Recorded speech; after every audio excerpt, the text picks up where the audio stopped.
yun, magandang araw nga mga bossing ko dahil day off natin ngayon na magluluto tayo ng sinigang na salmon. At dahil nga matagal na rin tayong hindi nakapag-cooking vlog, dito nga hinugasan ko na yung ulo ng salmon tapos tinanggalin na rin natin yan ng ngasang mga bossing. Nung nakilala ko nga si misis ko, hindi siya kumakain nito pero nung nagluto ng ganito yung mga magulang ko at natikman niya mga bossing, nagpaluto na siya sa atin. Napakasarap nga naman kasi talaga ng ulo ng salmon. Malasa nga niyan yung tiyan ng bangus. Pagkatapos ko nga hugasan dyan yung mga ulo ng salmon, gagayat-gayatin lang natin dito yung kamatis. Ganyang hiwa nga lang yung gagawin natin mga bossing at di na natin kailangan hiwain yan ng maliliit. At habang hinihiwa ko nga dyan yung sibuyas mga bossing, gusto ko lang i-shoutout yung nagpapa-shoutout sa atin. Shoutout kay Jason Malabag from RP Novaliches QC. Sa mga gusto nga umiscore ng Tambay Cup, i-message nyo lang siya. Sa mga gusto nga magpa-shoutout, mag-comment lang kayo sa mga video natin at sabihin mo kung tagasan kayo para ma-shoutout ko kayo. At balik na nga tayo dito sa niluluto ko. Pinakuluan ko nga lang pala yung kamatis, sibuyas dyan at siling green mga bossing. At syempre ang masarap na sausawan dyan sili at patis. Kaya nga naggayat-gayat na ako ng siling labuyo dyan at meron pa nga naiwan na isa at talaga naman nagpakitang gilas nga naman si Chef Kineto.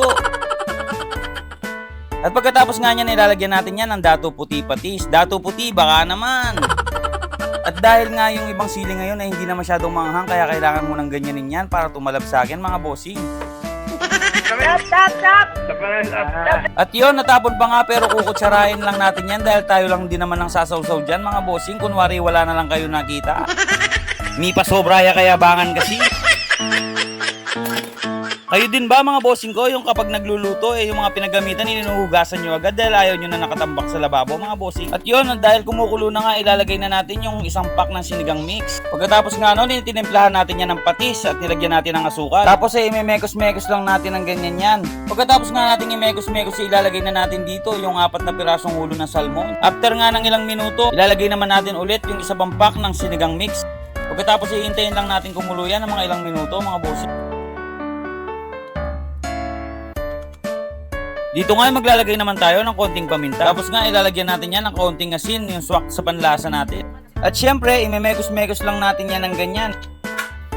Sabay ilalagay na natin dyan yung mga kangkong natin. Talaga nga naman mapaparami ka ng kain dyan mga bossing at lalo na kung umuulan pa. Dito nga isinandok ko na yung ulo ng salmon dahil luto na ito mga bossing at ready to eat na. Kaya nga sa mga hindi pa nakakatikim at hindi pa nakakapagluto nito, subukan nyo na ito. Hanggang dito na lang muna siguro mga bossing ko, kain tayo.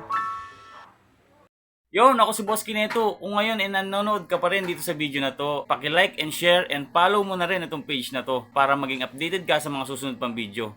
Maraming salamat sa inyo. See you on my next vlog. Bye!